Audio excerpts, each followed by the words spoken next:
It's wine time on New Day. Purple Café and Wine Bar in Seattle and Woodinville are known for delicious food, but also for their wine selection. Purple just opened their new location on Stoneway in the Wallingford, Fremont neighborhood. Chris Horn, who has the cool title of Director of Liquids, joins me to share a few of his favorite wine and food pairings. Welcome, welcome. Thank you. And thank you for bringing all of the deliciousness this morning. Yes, I didn't make any of this food, so it's okay. You can't take credit. No it's credit okay.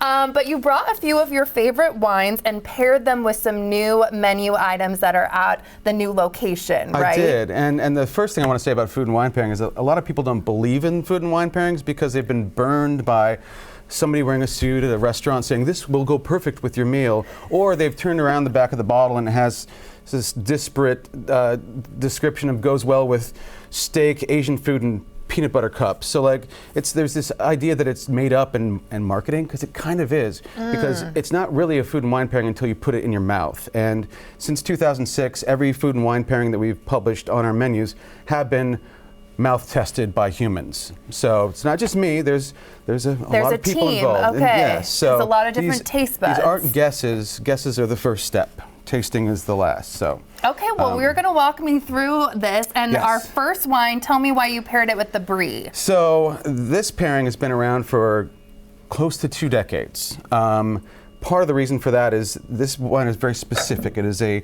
Chenin Blanc from Vouvray, and it has a little bit of sugar. And that residual sugar is a flavor accelerator, but it also balances the sweetness of the apricot jam that's inside that Brie. One of the things about food and wine pairing is if you have sweetness on the dish, you want the sweetness in the wine to be equal or above it. Otherwise, the wine tastes tart and weird. Okay. Also, that apricot jam, there's some apricot flavors in this wine, and so you're not just matching elements, sugar, salt, etc., but flavor as well. And so this is something that everybody should have before they leave this earth. Yes. Okay, this is fantastic. Very light, but like flavorful. I really, really like this. And normally when you're like tasting and going through this process too, do you like first have a sip and then eat and then have a sip again? Is there a rule, or is it no rules, just do what feels right? There's not a rule, but I like to taste the wine first and let it tell its flavor story to me, and then taste the food and see how that goes, and then see what happens when liquid and solid meet, because sometimes the collision is terrible and sometimes it's delightful, and so we want to aim for delightful. Well, that was delightful, so I hope this next one is too. You have it paired with a beet salad and then a Sauv Blanc, right? So Sauvignon Blanc is kind of grassy and citrusy, lemons, limes, grapefruits. Beets are kind of earthy. And so there's an earthiness to the wine that kind of gets into that earthiness of the beets. Plus, chef has a couple elements on this plate that are lemon in nature. There's a lemon agrumato and there's a lemon champagne vinaigrette. So the lemon flavors in the wine match the lemon flavors on the dish, and they just kind of blend into each other. And also, goat cheese is on the plate, and the beating heart of goat cheese is the Loire Valley of France, and while this Sauvignon Blanc isn't from the Loire Valley, Sauvignon Blanc is from the Loire Valley, so there's this sort of tertiary, tangential, goes together experience. I can see why this would be such a fabulous pairing. Super. Another 10-10. What do we have next? Paired with clam chowder. Interesting. Yeah, so everything on our menus are paired, even if we don't have the pairing on the menu, because it's too busy, it's too much to read. So clam chowder, not an easy thing to pair with wine, and so guess what? It goes great with Holy Mountain's White Lodge. And so having a beer with a bowl of chowder sounds like something I wouldn't mind doing in 20, 30 minutes from now.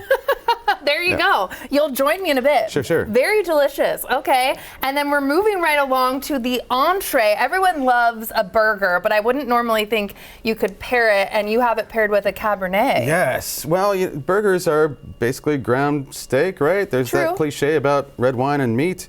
But there's also a little bit of oak on this wine. And when oak happens, you get sometimes these smoky kind of nuances. And so there is a bacon jam, which has a little bit of smoke to it. There's smoked mozzarella in there as well. And those smoky elements of the wine, the smoky elements of the burger get along famously. And this is a That is smoky. Yeah, I That's know. nice. Super fun. Love it. Yeah. Okay. Very cool. And I'm very excited on what we're ending on here. One of my favorite desserts. So what do you have paired with this with a port, right? So the story on this, I didn't actually pair that. The staff did. When we were doing training at the Stoneway location, we pulled out the tiramisu and I poured a bunch of dessert wines and I was like, what goes here? And the unanimous decision was the Kopke 10-year port was a delight. So. Well, I'm going to taste test, and while I'm taste testing this last one, you guys are all about making wine approachable and fun at Purple. So just talk to me about that and how you're known for that.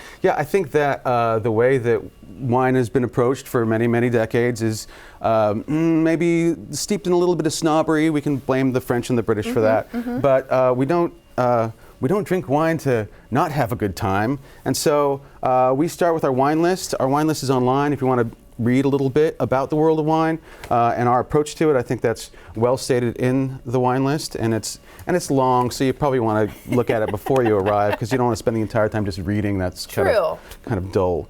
But yeah, we don't take ourselves seriously. We take wine seriously, but we don't take ourselves so seriously. No snobbiness here. No need for that. Thank you so much for being here. I learned a lot, and these were awesome pairings.